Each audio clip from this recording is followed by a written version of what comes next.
십자가로 가까이 거하는 3월, 특별히 다음 주간은 고난의 주간입니다. 주님께서 우리를 위하여 피 흘리신 고난을 1년 365일 내내 마음에 기리고 또한 받아들여야 되지만, 특별히 절기인 고난주간 특세를 우리가 준비하는 시간이 되기를 소망합니다. 특세의 주제는 가상 칠언입니다. 예수님께서 십자가 위에서 하신 7 말씀을 뜻합니다. 먼저 예수님께서 첫 번째 하신 말씀을 오늘 나누고, 그리고 다음 주간에 고난 주간에 6개의 말씀을 함께 살펴보려고 합니다. 가상칠언은 예수님의 유언입니다. 유언이라는 단어가 주는 무게감이 있죠. 그런데 그 7개의 말씀 중 가장 먼저 말씀하신 유언은 특별한 그 중요함이 깃들듯 합니다. 첫 번째 말씀은 용서의 말씀입니다. 아버지여, 저들을 사하여 용서하여 주옵소서. 저들이 하는 일을 알지 못합니다. 아버지 하나님께 용서를 구했던 것을 볼 수 있습니다.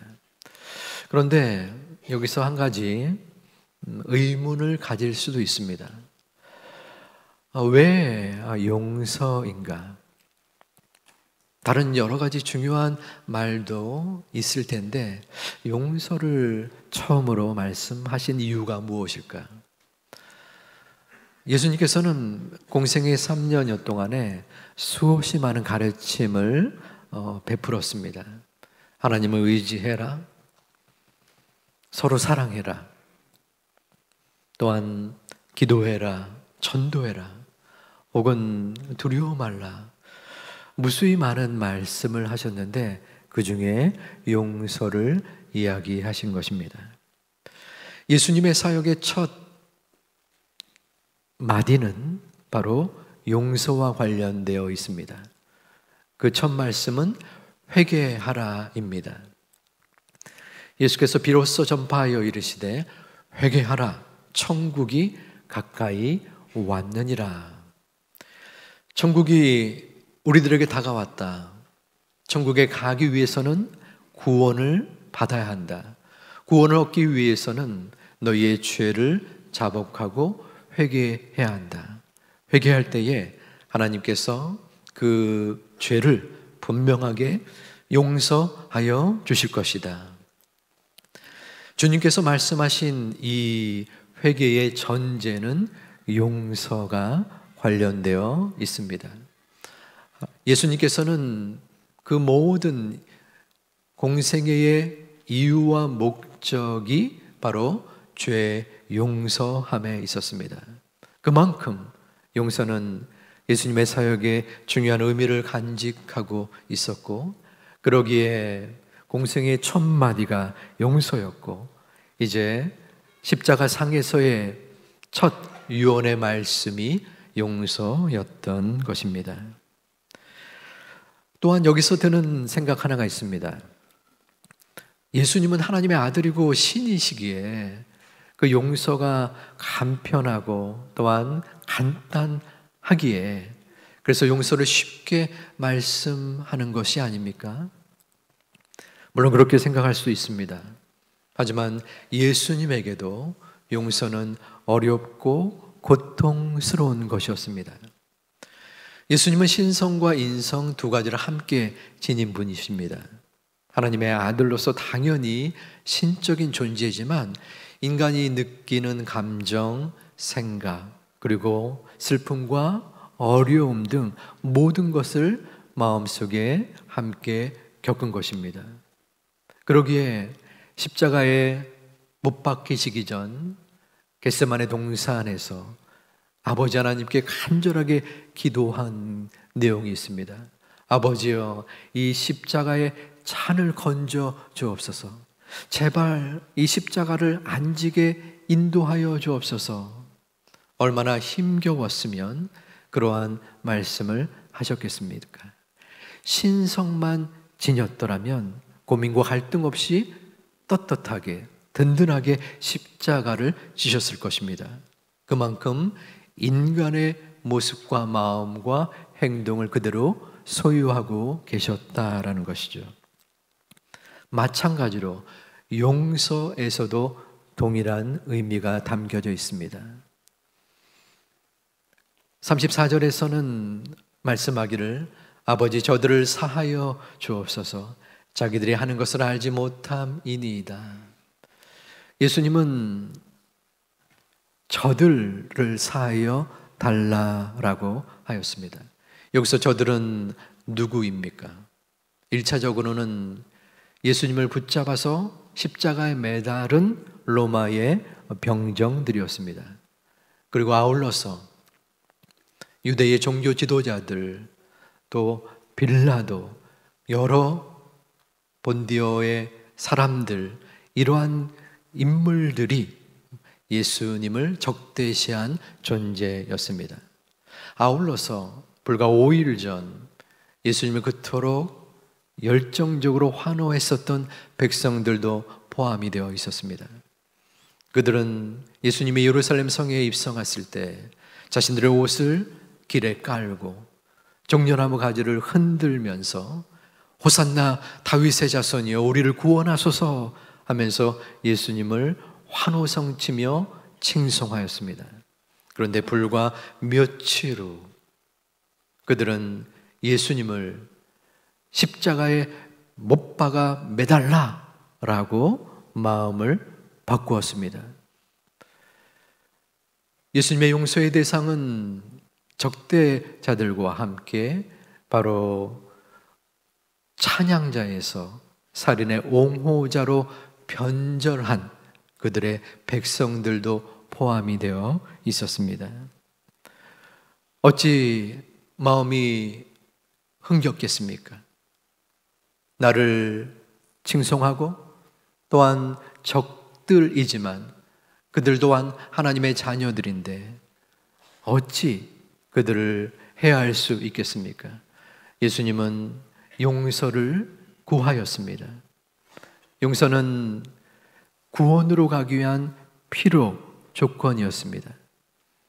아울러서 용서는 예수님의 사역 속에 가장 절실하고 중요한 일이었기 때문에 예수님에게 용서는 피할 수 없는 소중한 의미요, 가치요, 사역이었던 것입니다. 용서는 인간의 삶 속에서도 중요한 문제입니다.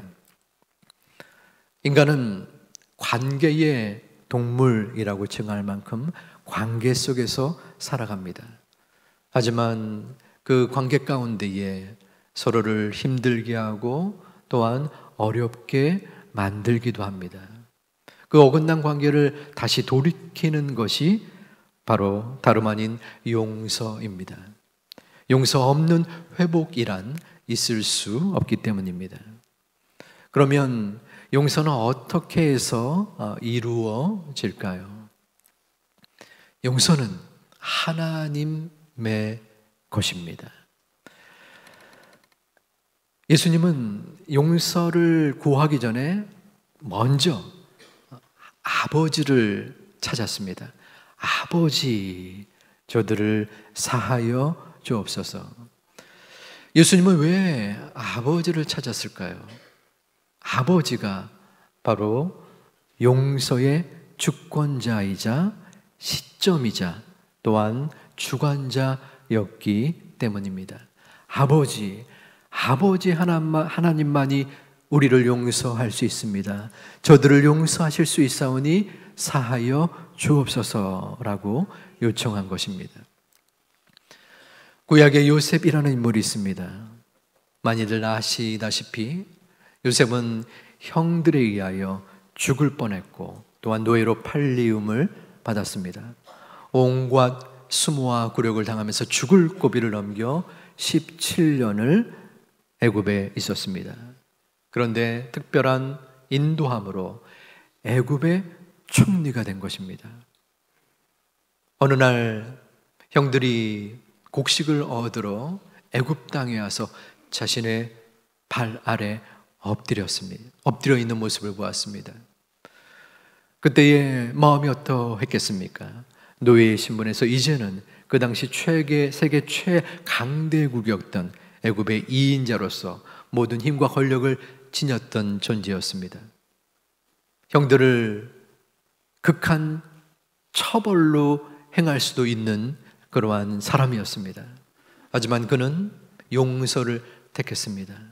그런데 창세기 50장 19절에 그는 이렇게 고백합니다.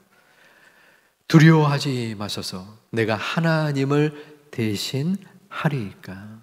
무슨 말입니까? 적어도 요셉의 지금 상황이라면 갖은 폼을 다하고 형들 앞에서 내가 그토록 고생했지만 내 마음을 다하여 너희들을 사노라 라고 우렁차게 형들을 용서했을 수도 있습니다. 보통의 사람은 그렇게 하지 않았을까요?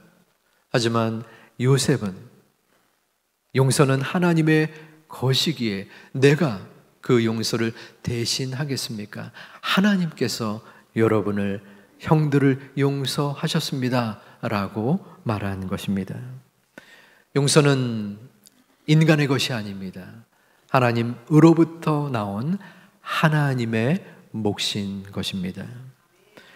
용서의 주체가 하나님이신데 예수님은 그 용서의 수준을 어디까지 생각하셨을까요? 우리는 몇 번이나 용서해 주어야 하는가? 베드로가 이러한 의문이 있었습니다. 예수님께 질문을 던졌어요.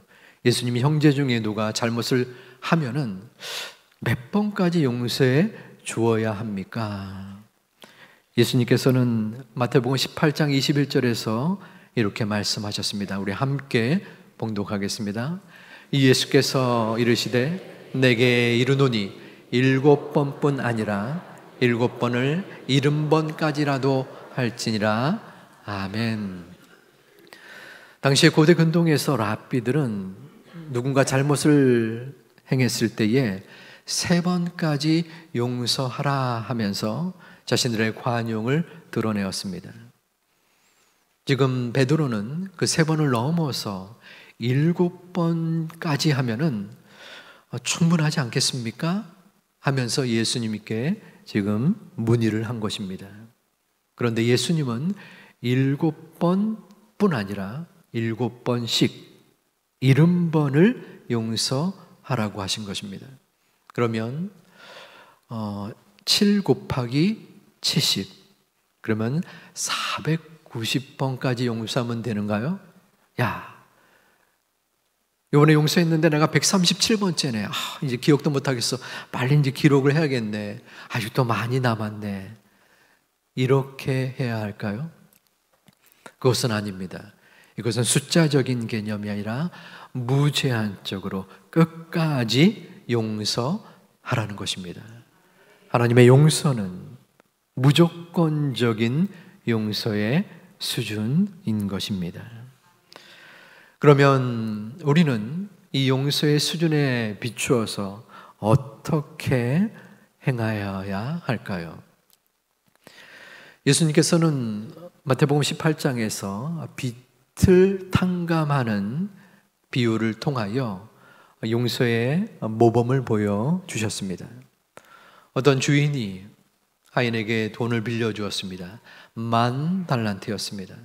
그런데 그 하인이 돈을 갚지 않자 하인을 불러 너와 내 자녀와 아내와 몸과 모든 재산을 팔아서 빚을 갚으라 라고 명령하였습니다.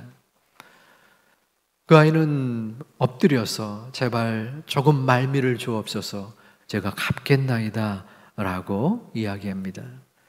그 주인은 종을 보고 불쌍히 측은히 여긴 마음이 생겨서 그 빚을 탕감해 주었습니다. 그 종이 얼마나 기뻤겠습니까? 신이 나서 나가다가 동료 한 명을 만납니다. 그 동료는 자신의 돈 100데나리온을 빌려간 사람이었습니다. 목을 잡고 돈을 갚으라 라고 말합니다. 그 동료 또한 땅에 엎드려서 제발 조금 시간을 주옵소서, 꼭 갚겠습니다 라고 말합니다. 하지만 그 종은 동료를 감옥에 가두게 합니다. 그 모습을 본 주변의 사람들은 그 주인에게 이 일을 고합니다. 주인은 노하여서 그 종을 불러 탕감한 것을 취소하고 그 종을 감옥에 가두게 합니다. 여기서 두 가지의 금액의 비용이 나옵니다. 하나는 10,000달란트요, 하나는 100데나리온입니다. 10,000달란트가 얼마나 될까요? 계산을 해보았는데 요즘으로 따지면 9조 원이 됩니다. 여러분 돈이 아니라서 그렇게 놀라진 않으시군요. 네. 9조 원. 9억도 이건 지금까지 저도 보지 못했고 앞으로도 보지 못할 금액인 것 같습니다. 1달란트가 9억 원 됩니다. 거기에 만을 곱하면 9억만 원입니다. 9억만 원 맞나요? 네. 9천억을 10을 더 곱한 9만억 원입니다. 그런데 이 단위가 없어요. 그래서 조로 넘어가는 것입니다. 9천억까지는 있는데 그 다음에는 9조가 되는 것입니다. 자, 9조를 탕감받았어요. 근데 동료를 만난 겁니다. 100데나리온. 이 100데나리온은 1,000만 원 정도 됩니다. 1,000만 원도 큰 돈이죠. 큰 돈이죠. 그런데 지금의 상황을 한번 생각해 보시기 바랍니다. 9조를 조금 전에 탕감을 받았어요. 그런데 1,000만 원을 빚진 동료를 만나면 여러분 같으면 어떻게 하겠습니까? 껌값이잖아요. 껌값. 1,000만 원 껌으로 삼을 만한 지금의 상황입니다. 그런데 그 종은 1,000만 원을 끝까지 받고자, 일반적인 경우였다면 당연히 받아야겠지만 조금 전에 내가 경험한 그 큰 은혜의 순간이 있음에도 불구하고 그는 악한 종으로서의 모습을 보인 것입니다. 예수님께서는 마태복음 18장 32절에서 이 종에 대하여 강하게 꾸짖습니다. 악한 종아, 내가 빌기에 내가 내 빛을 전부 탕감하여 주었거늘 내가 너를 불쌍히 여김과 같이 너도 내 동료를 불쌍히 여김이 마땅하지 아니하냐. 사실 6조 원을 탕감해 주는 것은 현실적이지 않습니다. 누가 6조 원을 탕감해 주겠습니까? 하지만 이 비현실적인 탕감은 비현실적이면서 무조건적으로 우리의 죄를 탕감해 주신 예수님의 그 사랑에 비유한 것입니다.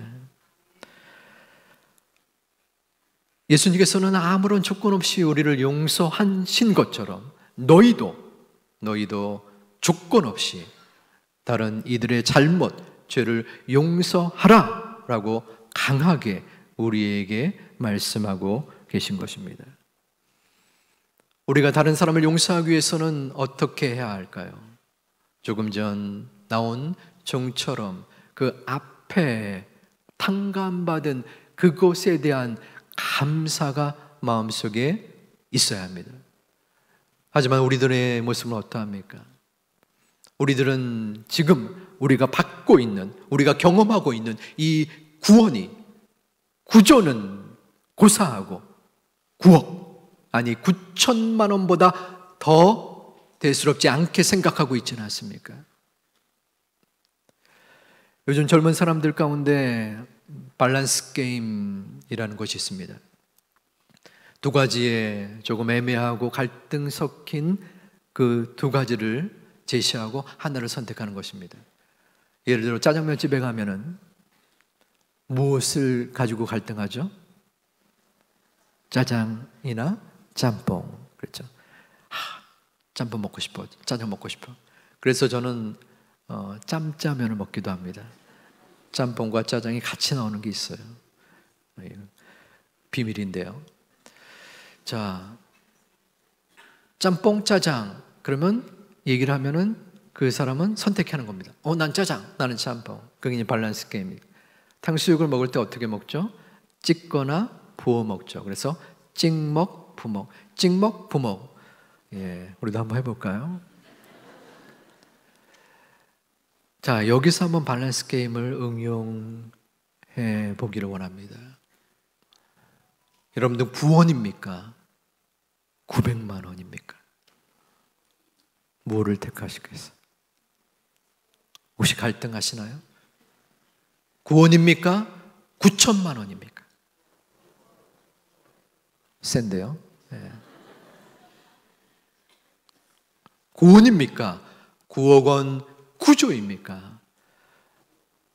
바로 우리의 마음속에 이 구원에 대한 감사, 감격, 충만함이 있을 때 우리는 저절로 그 충만함이 다른 사람들의 잘못과 죄를 용서하는 지경에까지 이르게 됩니다. 십자가는 이 땅의 그 어떠한 물질이나 부귀와 명예와 비교할 수 없는 세상에서 가장 고귀하고 존귀한 구원의 선물이요 은혜입니다.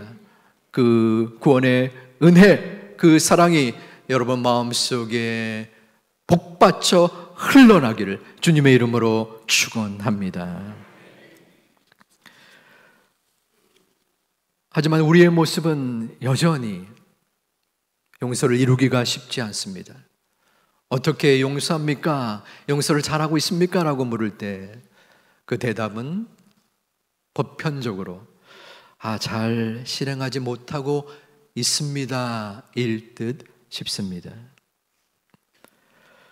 나에게 큰 상처를 주는 사람을 바라볼 때, 그 사람을 용서하고자 할 때 우리의 마음속에 힘겨움이 느껴집니다. 왜냐하면 용서하고 싶지 않기 때문입니다. 용서하고 싶지 않은데 성경에서 용서하라고 말하는 것에 대한 부담감과 거부감을 우리는 지니고 있습니다. 상처를 주는 사람이 어떨 때는 내 가족이요, 가장 가까운 친지일 때 그 사람을 안 보면 더욱 날 텐데 가족이기 때문에 볼 수밖에 없는 상황이 내 마음을 아프게 만들기도 합니다. 이처럼 용서가 힘겹다는 것을 우리 스스로 느끼는데, 그러면 용서를 포기해야 합니까? 그럼에도 불구하고 우리가 용서로 나아가는 길이 있습니다. 그것은 하나님의 은혜 가운데, 하나님의 은혜로, 하나님의 은혜로만 우리의 죄가 탕감받을 수 있음을 깨닫는 것입니다. 로마서 3장 23절은 이를 증명합니다. 우리 3장 23절 말씀을 함께 봉독하고 싶은데 아직 안 나오네요. 예, 나왔습니다. 우리 함께 봉독합니다. 모든 사람이 죄를 범하였음에 하나님의 영광에 이르지 못하더니 그리스도 예수 안에 있는 속량으로 말미암아 하나님의 은혜로 값없이 의롭다 하심을 얻은 자 되었느니라. 아멘. 내가 죄인 되었음을, 죄인이었음을, 그리고 그 죄인 되었던 나를 오직 하나님의 은혜로 십자가의 보혈로 용서함했다는, 탕감받았다는 것을 깨닫는 사람은 하나님의 은혜로만 살아가는 것을 깨닫는 존재입니다. 그리고 그 은혜의 힘으로 다른 이들을 용서할 수 있게 되는 것입니다. 그리하여 그 은혜의 중심으로 나아가는 것이 중요합니다. 무엇보다도 우리는 다른 사람의 잘못을, 다른 사람의 죄악을 용서해야 합니다. 그 이유는 우리가 십자가에서 용서받았기 때문입니다. 내가 주를 처음 만난 날, 통해 자복하고 회개한 날, 주님은 우리를 찾아오셨고 우리에게 용서를 허락해 주셨습니다. 이제는 우리의 차례입니다. 용서받은 나는 용서해야만 합니다. 우리에게 주님은 무엇을 용서하셨습니까? 약속을 어기거나 교회에 몇 번 안 나온 정도의 부분이 아닙니다. 죽을 수밖에 없는 죄인, 하나님의 아들을 못 박은 우리들을 주님은 아무런 조건 없이 무조건적으로 그 한량없는 피로 우리를 용서해 주셨습니다. 그러기에 상대적으로 그것보다는 덜한 다른 이들의 잘못을 우리는 용서해 주어야 하는 것입니다. 용서는 하나님의 은혜요 선물의 증거입니다. 즉 하나님의 은혜가 아니면 용서가 불가능하다라는 말과도 같습니다. 우리의 죄악된 인성으로는, 죄로 부패한 심령으로는 온전히 다른 이들의 잘못을 용서할 수 없다는 것입니다. 용서는 우리의 마음속에 살아계신 성령 하나님이 임재했을 때 가능한 것입니다. 남편의 외도로 힘들어했던 성도님이 계셨습니다.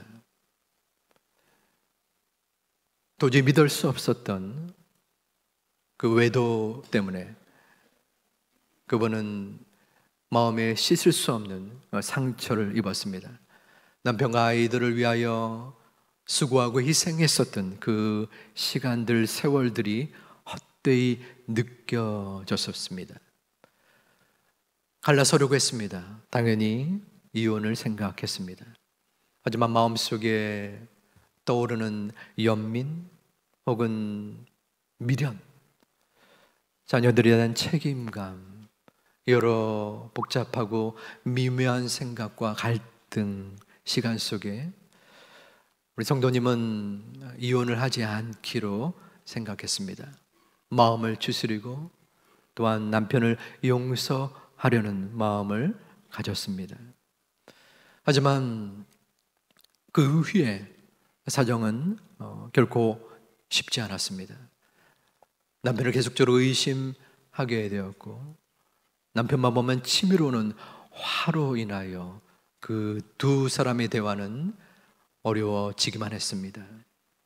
도저히 그 관계가 회복되지 않았고 절망과 고통 속에 마지막 순간의 결단을 해야 되는 시점입니다.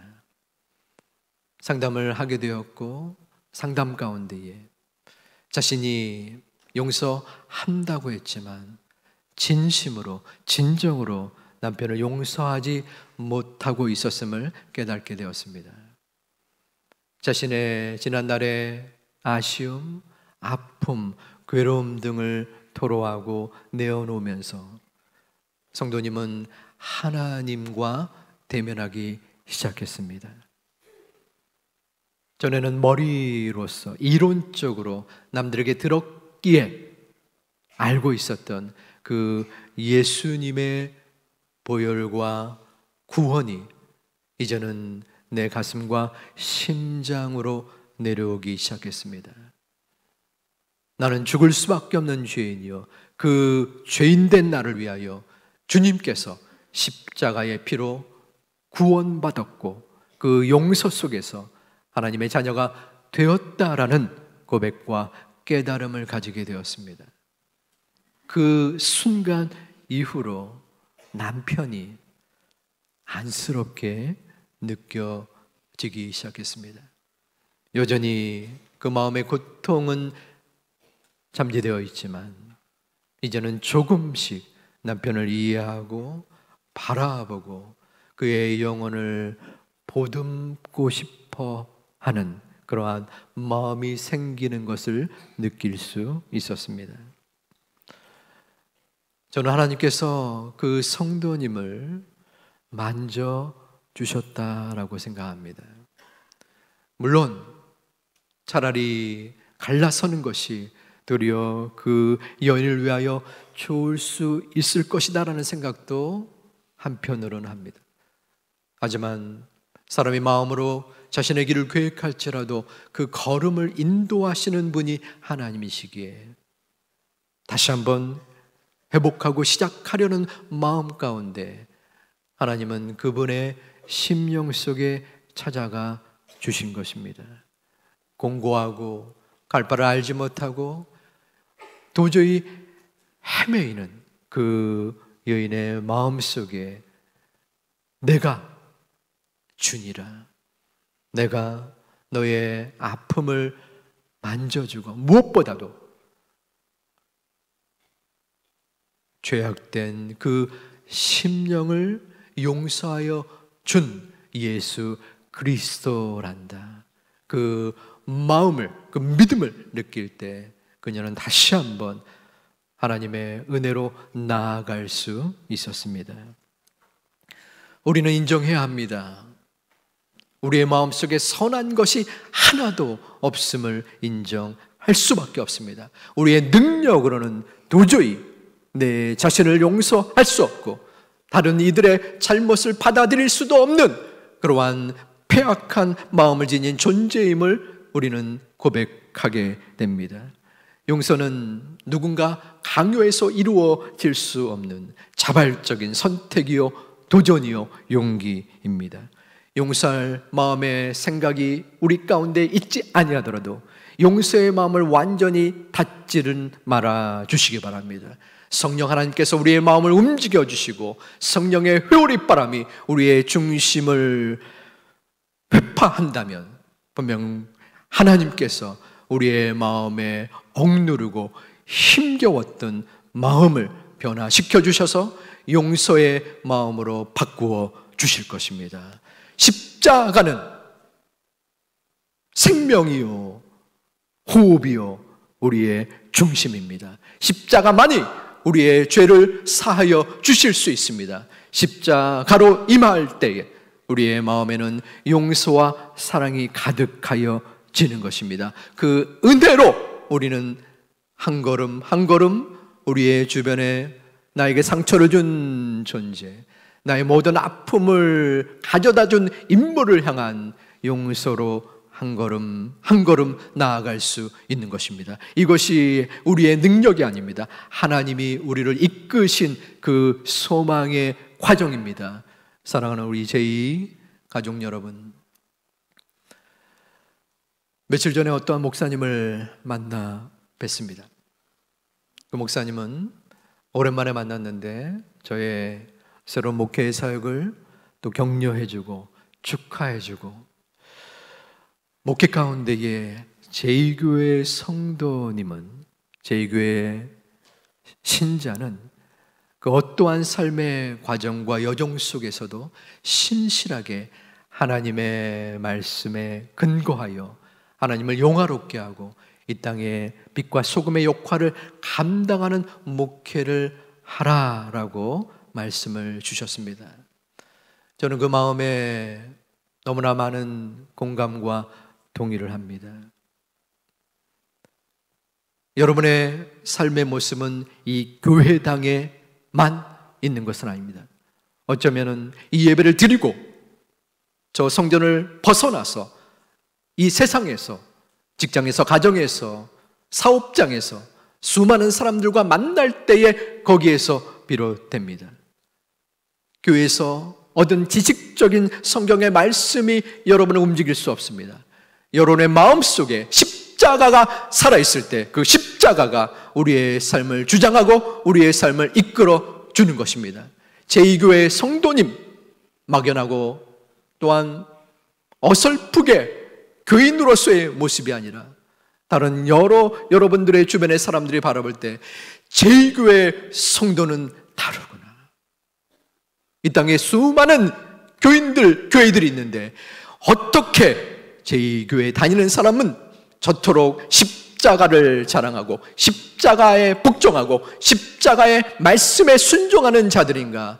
참 이상하다라는 이야기를 듣는다면 그것은 저의 기쁨이 아니라 하나님의 기쁨이요 더 이상 말할 수 없는 소중한 은혜라고 생각합니다. 여러분 마음속에 십자가는 무엇입니까? 어떠한 마음을 가지고 이 예배를 드리고 어떠한 생각으로 이 3월을 보내십니까? 고난의 주간, 고난의 십자가를 마음속에 두고 계십니까?